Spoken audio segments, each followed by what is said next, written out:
to Germany. From Alaska to Puerto Rico.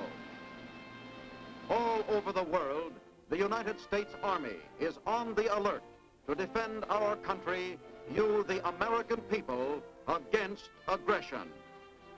This is the big picture. An official television report to the nation from the United States Army. Now, to show you part of the big picture, here is Sergeant Stuart Queen. One of the basic concepts underlying American military theory is to expose as few men to combat as necessary, while using others in rear areas to increase the efficiency of troops facing the enemy. As a result, U.S. fighting units have had many times the mobility, firepower, and combat strength than any enemy we faced in recent years. Today's big picture deals with one of the most important forces behind the lines, the Army Ordnance Corps. Shortly before 10 a.m., 27 July 1953, Lieutenant General William K. Harrison arrives at the communist-built Peace Pagoda in Panmunjom, 3 years and 32 days after the communist attack. 18 copies of the main truce documents, 6 each in English, Korean, and Chinese, are signed by the United Nations senior delegate and by North Korea's bemedaled General Nam Il. With a final signature, the armistice becomes effective. Meanwhile, for the men at the front, the last day is the longest, the hardest to take. In 9 languages, they hear the ceasefire order. For most, there is no jubilation, simply a feeling of sober relief. By early afternoon, across the narrow waste of Korea, 2 million men are briefly at peace. Happiest among the frontline troops are men with the big R coming up. They have figured to the hour when their accumulated points make them eligible for rotation and home.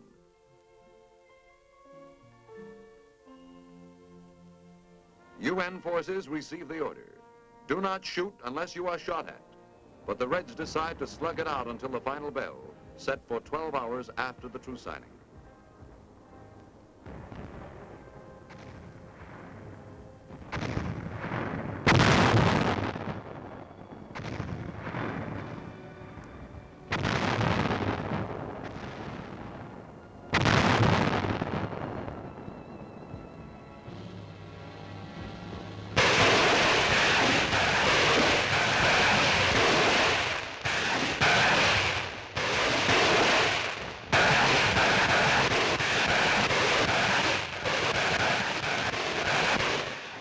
For these last senseless hours of battle, communist troops pay heavily. For the privilege of announcing that the UN quit first, they display a crude disregard for human life. For men hurt with just moments to go, the wounds are particularly cruel.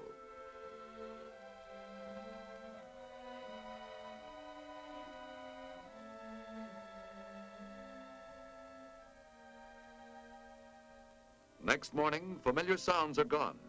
Usual operations thankfully forgotten. Briefly, it is a time for rest. In accord with the terms of the armistice agreement, which demand that both sides pull back 1 1/4 miles on each side of the battle line, American units begin the demolition of their bunkers. Material which can be used to build fortifications further back is saved. Nothing which could be of the slightest value to the enemy in case of a sudden attack is left behind. To complete the job, every defense post along the neutral zone is completely destroyed.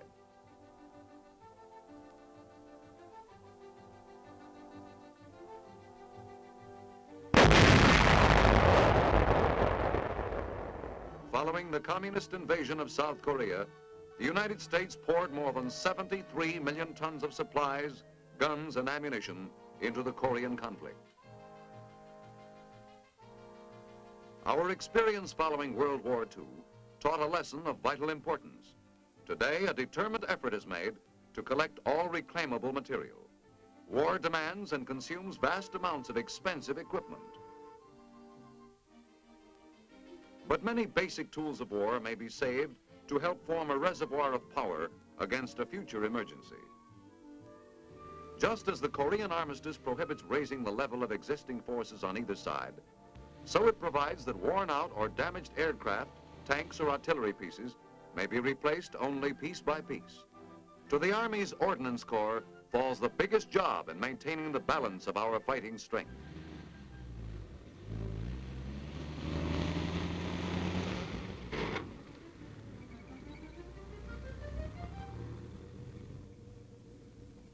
Today in Korea, the United States Army is engaged in one of the largest salvage operations in history. From the southern ports of Masan and Busan, used and damaged vehicles and equipment of every description are shipped to Japan for reclamation. The tremendous success of Operation Roll-Up, when surplus World War II supplies were restored, provided the example for the Korean salvage program.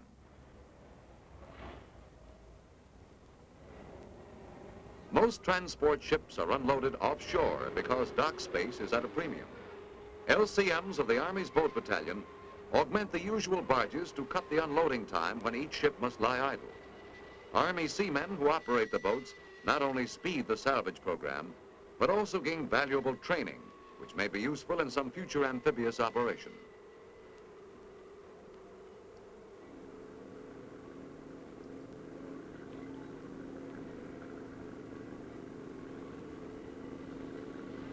With thousands of tons of equipment arriving daily, cargo is transferred from ship to shore on a round-the-clock basis. From the port city of Taura, the bulk of the material is shipped to nearby Yokohama. Reclaimed supplies are delivered here from all the Far East as well as Korea.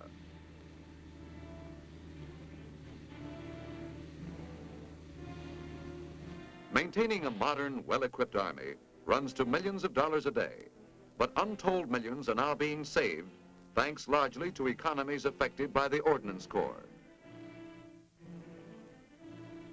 Perhaps the Army's greatest strides in getting the most defense most economically are being made in the salvage rebuild operation.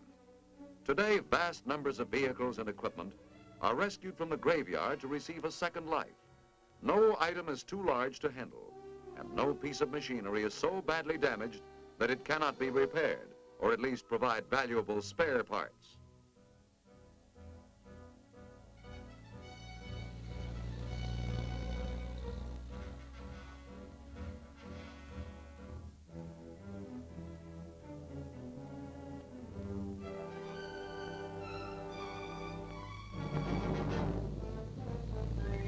Contracted by the U.S. Army, Yokohama's Sagami Engineering Company is the largest of its kind in the world.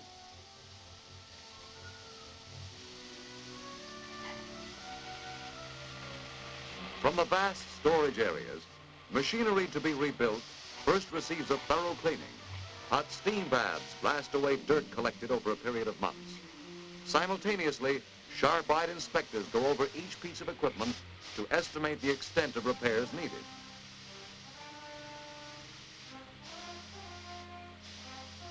Manpower is supplied by skilled Japanese workmen. Industrial power, which a few years ago worked against us, today is a valuable ally in strengthening our defenses against communist aggression.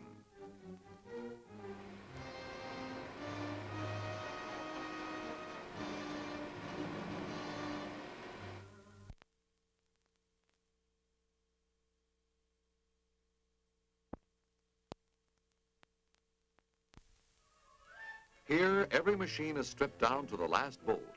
Every part is examined and repaired. By using modern assembly line methods, the flow of rebuilt machines through the factory has been steadily increased. Before shipment, every item receives a thorough final testing. Rebuilt vehicles, as good as new and in some cases improved, cost but a small fraction of the original model.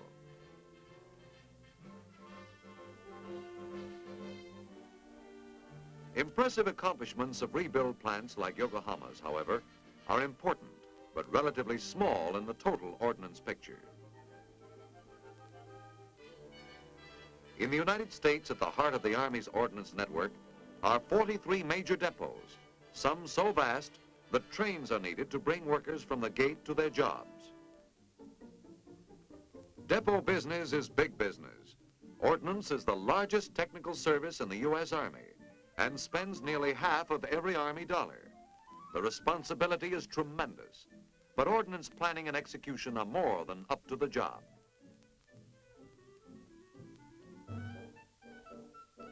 To the more than 165,000 military and civilian ordnance workers falls the task of supplying the troops with equipment, spare parts and ammunition today, tomorrow, or 10 years from now, ready for immediate use anywhere in the world. Basically, their job is to make sure that shooting ordnance continues to shoot and that rolling ordnance continues to roll. Taken together, they represent a widespread reserve army with a background as varied as that of our regular Army forces. Individually, they are skilled technicians whose jobs are as exacting as any in private industry. Responsibility for every weapon from the private's M1 to atomic artillery is theirs. From these men and women at work behind the scenes, the United States Army derives its power for peace. Where parts and equipment received from manufacturers or from depot rebuild shops are to be stored is decided in the master locator section. Generally, the nature of the supplies and the anticipated demand determine the storage area. Great dehumidified tanks protect equipment kept ready for immediate defense.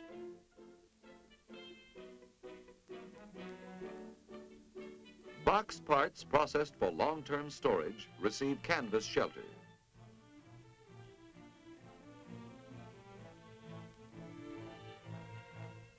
Into warehouses go not only small and frequently called for items, but guns, gun tubes, and recoil mechanisms needing periodic checks.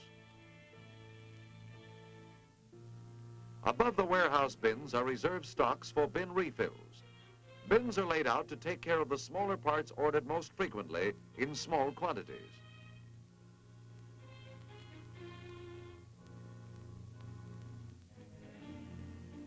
Parts grade down in size to tiny items like watch springs. A warehouse blueprint looks like a city map with avenues, cross streets, and places of business. Every item has what corresponds to a street address. Under this system, instead of John Doe residing at 709 11th Street, a specific gasket is stored at row 709, tier 11. Records maintained in the master locator section pinpoint items exactly and make them readily accessible. With the salvage rebuild program expanding in scope, the number of restored parts received is growing. Reconditioned equipment receives a final inspection before return to storage. Fundamental to the functions of the Ordnance Field Service are the concepts of unexcelled service to the troops and of economy of operation. A prime example of effective service to the fighting man is offered by the treatment given reclaimed tanks. Every tank is stripped to the bare hull and then sandblasted to remove every particle of old paint and rust.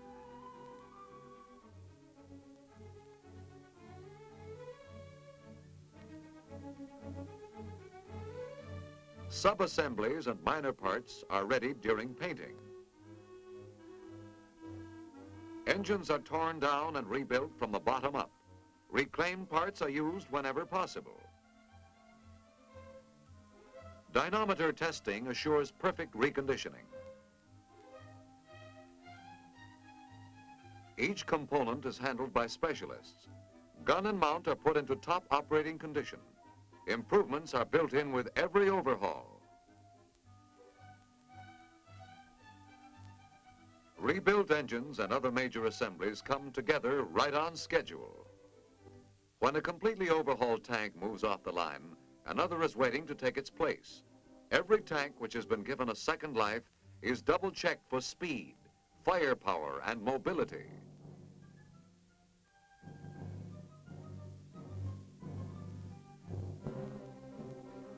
Savings to the American taxpayer can best be estimated in these terms. New medium tanks cost approximately $160,000 each. Ordnance technicians put a reclaimed tank back into service for about $14,000, at less than 1/10 of the original cost.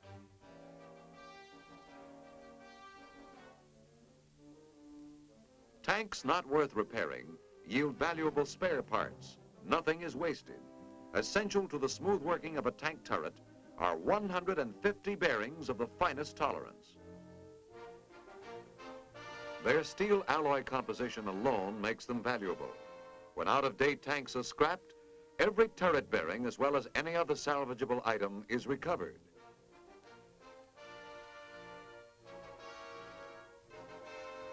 Inspectors pass on each bearing's qualifications for future use.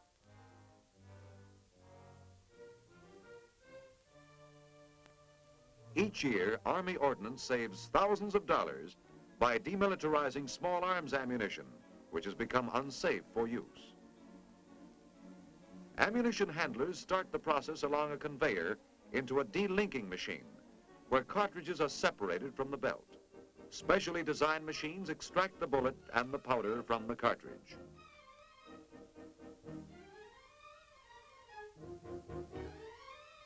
Vacuum tubes carry the explosive to an outside collecting room. Bullets and cartridge cases are directed into separate positions on the conveyor belt until the bullets reach a collecting point in boxes.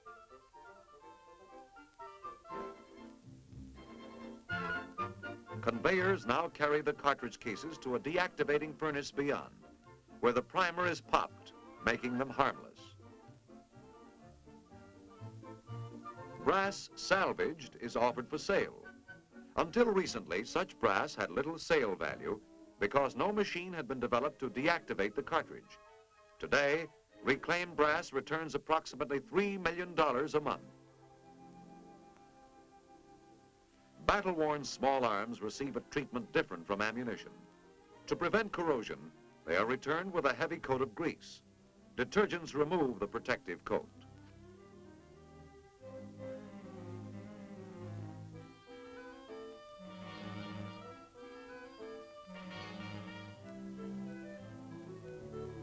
Immaculately clean after the bath, the rifles are sent to the small arms shop and completely disassembled. Specialists sort each rifle part and determine serviceability. Operating rods of the M1 are tested for wear. If undersized, they are chrome-plated and ground to size for use again. Rifles are rebuilt on an assembly line basis.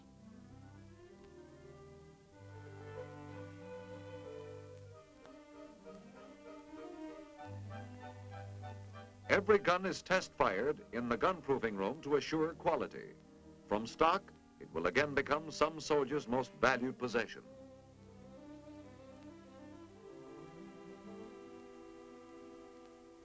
Accessories to combat receive the same care and attention as the weapons themselves. All worn and damaged Army tires pass through ordnance tire reconditioning plants. Damaged surfaces are removed and replaced with long-wearing Camelback.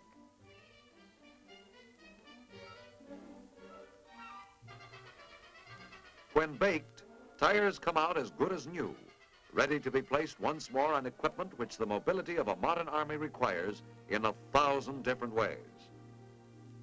Nearby in the canvas reclamation plant, women who a few years ago worked only at their home machines now lend their special skills to the Ordnance Corps.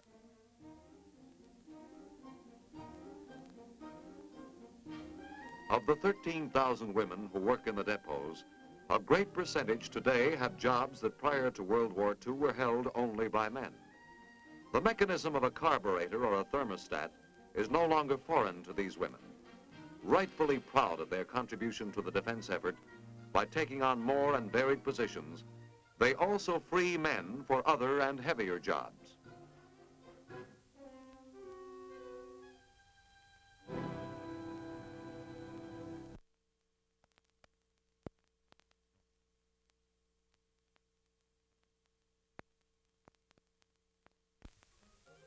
Ammunition is basic to war, and ordnance handles nearly 500 types, most of it stored in concrete igloos. Here, safety is the password. Thanks to elaborate and rigidly enforced safety measures, there is less danger than in most factories. Special guards are posted wherever ammunition is stored. Authority to enter must be shown, and all matches and fire hazards must be left at the gate.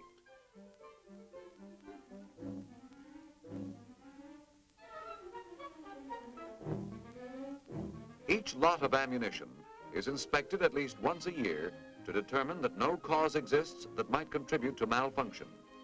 Ammunition handling is cautious business, calling for constant rechecks. It has no counterpart, except possibly in the chemical industry. In the bomb renovation plant, bomb casings deteriorated by exposure to the elements are restored under conditions as hazard-free as safety engineers can devise.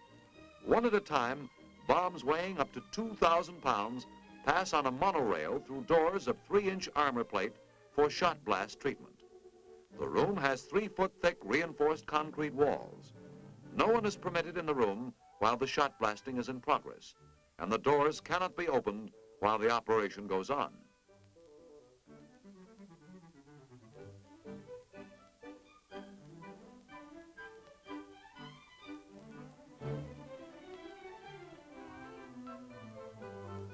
Perfectly clean bombs move into the paint area where they get a fresh coat of olive drab and identifying stripes.